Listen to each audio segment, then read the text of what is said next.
अमृता, माझ्यामुळे तुला हे सगळं सहन करावं लागतंय. म्हणजे अगं, मीच तुला आणि अक्षयला माझ्या लग्नाच्या प्रॉब्लेम मध्ये अडकवलं आणि आता बघ ना केवढं मोठं रामायण होऊन बसलंय. ठीक आहे ग Sharmishtha,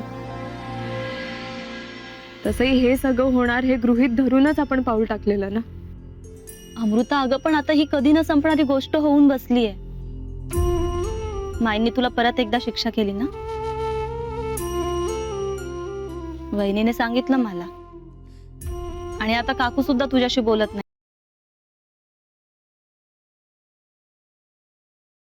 I am so sorry. हे सगळं ना माझ्यामुळे झालंय. मला खरंच कळत नाहीये काय करू मी आता.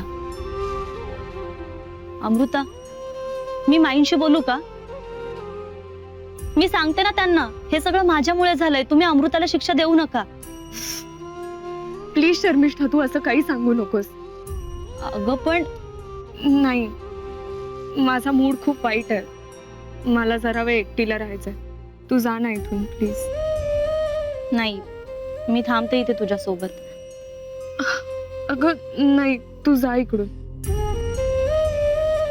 आणि तू सॉरी म्हणालीस ना, हेच खूप आहे. तुला निदान जाण तरी आहे. ते बरेच लोक आहेत ज्यांनी माझाच सल्ला घेतला आणि नंतर मलाच विसरलेत.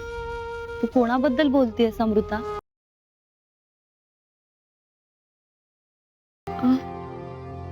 नाही, कोणी नाही.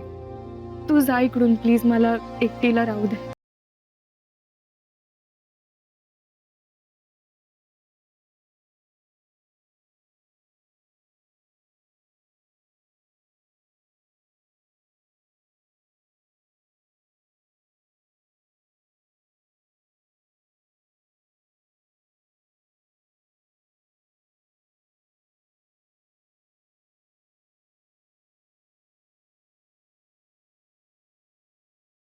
तिने ऐकलं नाही ना माझं आणि कियाराचं बोलणं?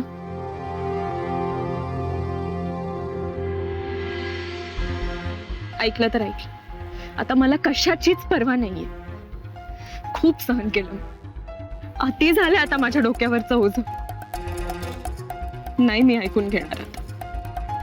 अक्षय, कियारा, काका एकेकाला बघून घेईन मी आता.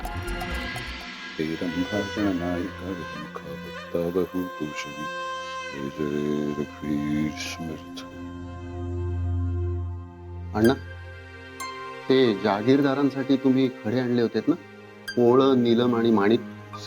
तर आता ते आपल्याला घेऊन जावे लागतील, कारण जहागीरदार येणार आहेत पेढीवर. म्हणजे तुम्ही आठवण करायला सांगितली होती म्हणून. हो, जरा अमृताला पाठवून दे. हां बा.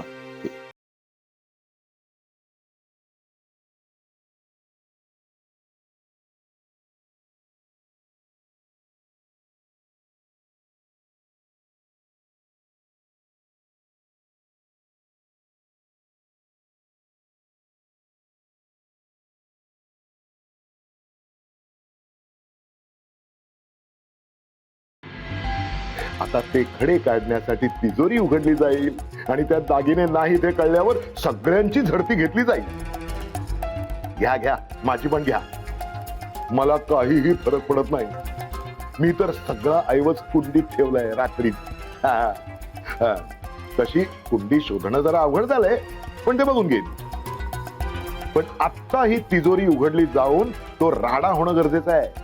तो ऐवज मी लांबवलेला नाही हे त्यामुळे सिद्ध होणार आहे. शिवाय एकूण प्रकाराचा माई अण्णांना जो धक्का बसेल ना, तो त्यांना आधार द्यायला माझ्यासारख्या जबाबदार व्याह्यांनी थांबायलाच हवं.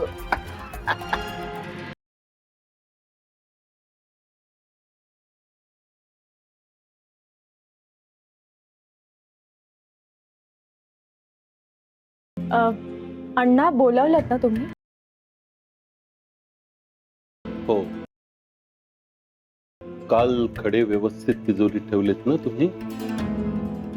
हो, मी आत ठेवले खडे आणि किल्ल्यांचा जोडगा लगेचच. किल्ल्यांचा जोडगा आहे आमच्याकडे. अरे देवदत्त, आपण पेढीवर निघू ना. निघताना आपण तिजोरी उघडून घेऊन जाऊया ते. बर. काका, ही तुमची छत्री. हो हो, छत्री इथे कशाला? अहो काका, मी तुमची बॅग पॅकच करून आणलीये.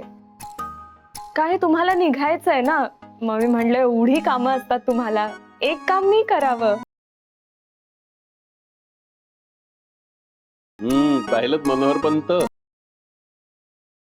आमच्या सुनबाई किती हुशार आहेत. न सांगता सगळी कामं वेळच्या वेळी करतात. हो. पुतणी कोणाची आहे? अगं अमृता, इतकी घाई काय आहे?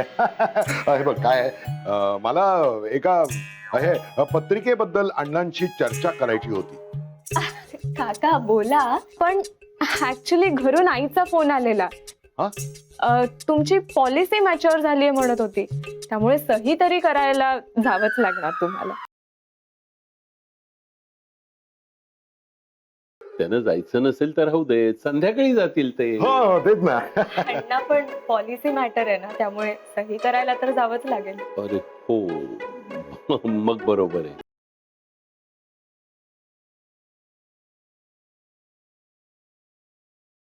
निघालात? हो, अमृतानं तर बॅग सुद्धा आणली आहे भरून त्यांची, आणि त्यांना सुद्धा घाई आहे निघायची. नाश्ता तयार आहे. नाश्ता केल्याशिवाय मात्र जायचं नाही. हा, हो. काका, ऍक्च्युली आईला माहितीये ना तुम्ही येणार आहात घरी, त्यामुळे तिने मस्त बेत केलाय आणि वाट बघते ती तुमची. बाबा, एक रिक्वेस्ट होती. हा बोल ना. तुम्ही गाडी काढाल तर काकांना पण सोडाल का घरी? म्हणजे पुन्हा त्यांना त्रास होईल, वय झालंय ना त्यांचं. हो हो नक्की. चला जाई बुवा. असं म्हणता? बर. अण्णा, हो. ते खडे घेत आहे ना जहागीरदारांचे? अरे हो हो,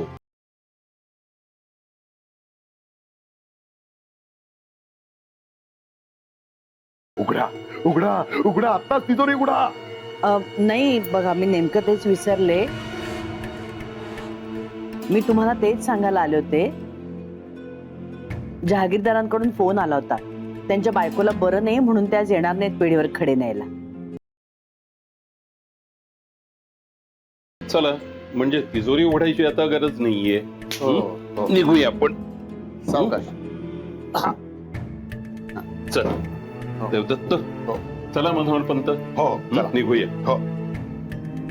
काका, हा? तुमची बॅग.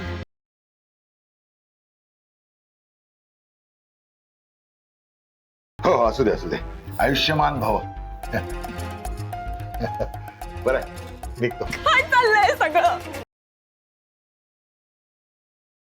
जो तो येतो आणि मला गृहीत धरतो.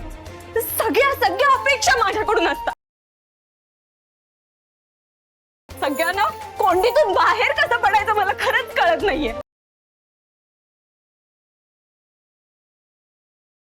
मला ना कुणाला तरी धोपटून काढावं असं वाटतंय.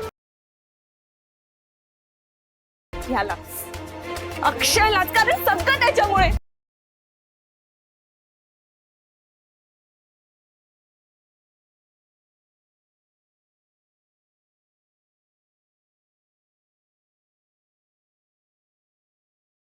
रत्नांची आणि हिऱ्यांची पारख. अण्णांनी दिलेलं पुस्तक.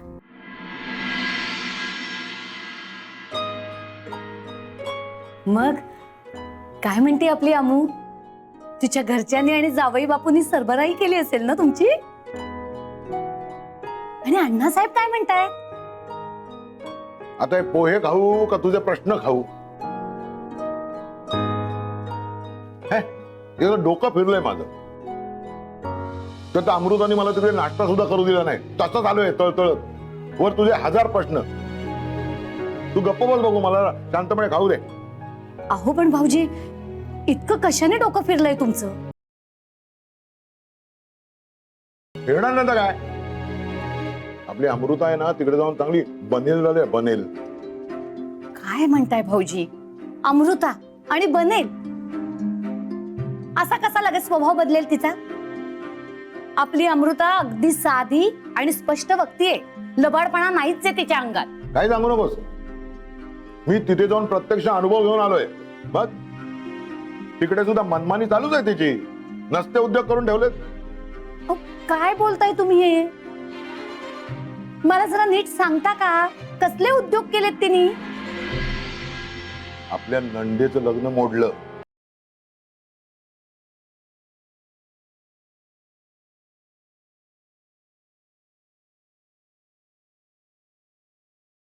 काय सांगताय काय? हे सगळं बिंग मी तिथे असतानाच फुटलं.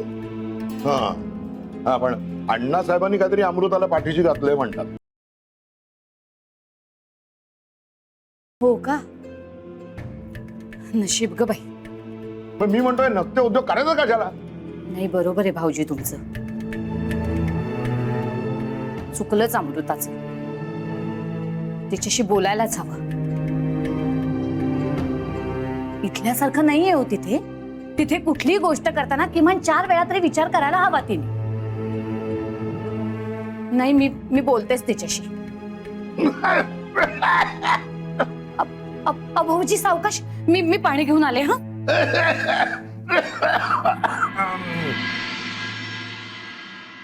नाही फारच वाईट वागलीस तू अमृता माझ्याशी. घरातून हाकललंच जवळजवळ मला. अरे पण माझा ऐवज राहिला ना तिकडेच. इतकी मेहनत घेतली पण काहीही उपयोग झाला नाही.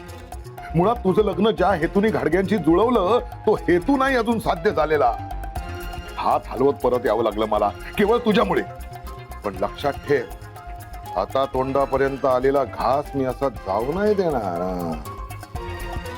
बघस तू आता मी काय करतो.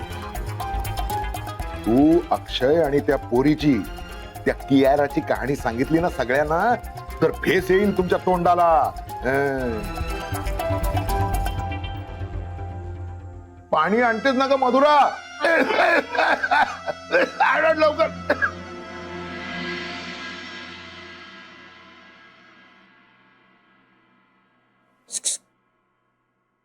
अमृता,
चिडू नकोस ना. तुझ्यामुळे मी आणि किंवा हॅपी.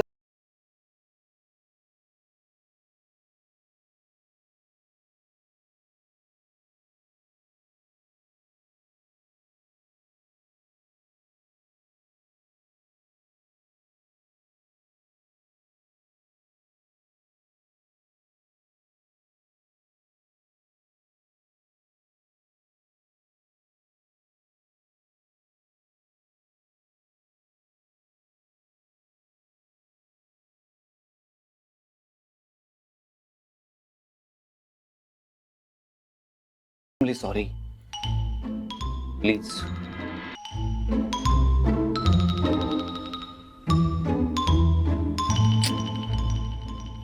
सॉरी यार.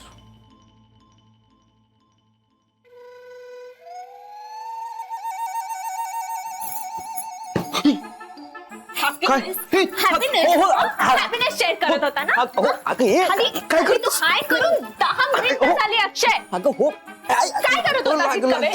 एकदा तुला माझी आठवण नाही ना आली? हा? आणि इतक्या वेळा कॉल केले मी तुला. फुटलं डोकं माझं. शांत. पण तू माझा फोन पण उचलला नाही साक्ष. सॉरी कामात होतो. सॉरी.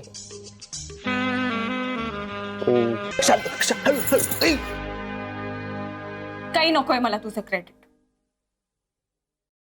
सारखं आपलं क्यूचेच प्रॉब्लेम्स दिसतात ना अक्षय तुला. माझे प्रॉब्लेम्स, शर्मिष्ठाचं सगळं प्रकरण माझ्यावर आलंय. सॉरी, पण तूच मला मेसेज करून कळवलंस ना की तुझ्यापासून अण्णा आहेत. मग तुला टेन्शन घ्यायची गरज काय? बस शांतपणे बस आणि मला सांग बरं काय काय काय काय झालं सांग मला. हा सांग काय झालं. अण्णा माझ्या बाजूने आहेत पण माई माझ्याशी बोलतच नाहीयेत. हे मायला कसं कळलं? पण सगळं सांग ना आधीपासून. त्यांनी घाडग्यांच्या मुलीला नकार देऊन एका प्रकारे आपल्या मुलीचा अपमानच केलाय ना. माझ्या मनाला या गोष्टीची हुरहुर लागली आणि म्हणूनच मला असं वाटतं एकदा समोरासमोर बसून काय ती शहानिशा व्हायलाच हवी. मागचा पुढचा कुठलाही विचार न करता हे लग्न तू करू नकोस असा सल्ला तूच दिलास ना शर्मिष्ठाला. ह्या सगळ्यामुळे घाडग्यांची प्रतिष्ठा अब्रू आपण वेशीवर टांगतोय हे नाही समजलं तुझ्या तीक्ष्ण बुद्धीला. घरच्यांना सांगून काहीही उपयोग होणार नाही. म्हणून मी तुम्हाला रिक्वेस्ट करायला आले की तुम्ही नकार द्या शर्मिष्ठाला. असंच सांगितलंस ना त्यांना तू. माई, मी आणि अक्षय. अक्षयचं तर नावही घेऊ नकोस. घरांकडे तू एकटीच गेली होतीस. घाडग्यांची अब्रू घालवण्या पलीकडे काय केलंयस तू दुसरं आतापर्यंत? मी तुला माझी मुलगीच मानलं होतं, पण तू मला तुझी आई नाही मानलंस. आई आणि माई नाही यांचा राग असा असा निवळेल. जरा शांत राहतो. आणि मी आलोय ना आता. टेन्शन घेऊ नकोस. हा सब ठीक हो जाए. टेन्शन नको हॅलो, घेऊस. तू आणि कियाराच माझ्यासाठी टेन्शन आहात कळलं. जोपर्यंत तुमच्या दोघांचं लग्न होत नाही ना अक्षय तोपर्यंत माझ्या लाईफ मधले प्रॉब्लेम्स संपणारच नाहीयेत आणि मला दी एंड करायचा या सगळ्यांचा.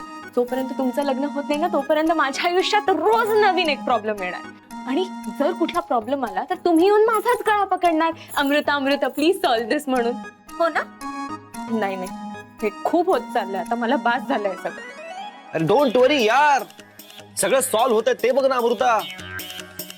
अरे क्यू सेफ झाली. तो अर्जुन निघून गेला. काका निघून गेले. शर्मिष्ठाचं प्रकरण शेकलं ना माझ्यावर. एवढंच झालं ना. ऑलमोस्ट निवडलं ते सगळं. फिलहाल तू रूम ठीक कर. म्हणजे मी आवरून येतो तोपर्यंत बसता येईल ना आपल्याला. आलोच. तुला कसं ठीक करायचंय पण मला कळलंय. तू चिडलेली असलीस ना की तर तुला एक मिठी मारायची. राग गायब होतो तुझा. चिडलीस अजून सुद्धा. मारू मिठी मारू. सॉरी जातो बाय. आलोच. रूम आवरून ठेव.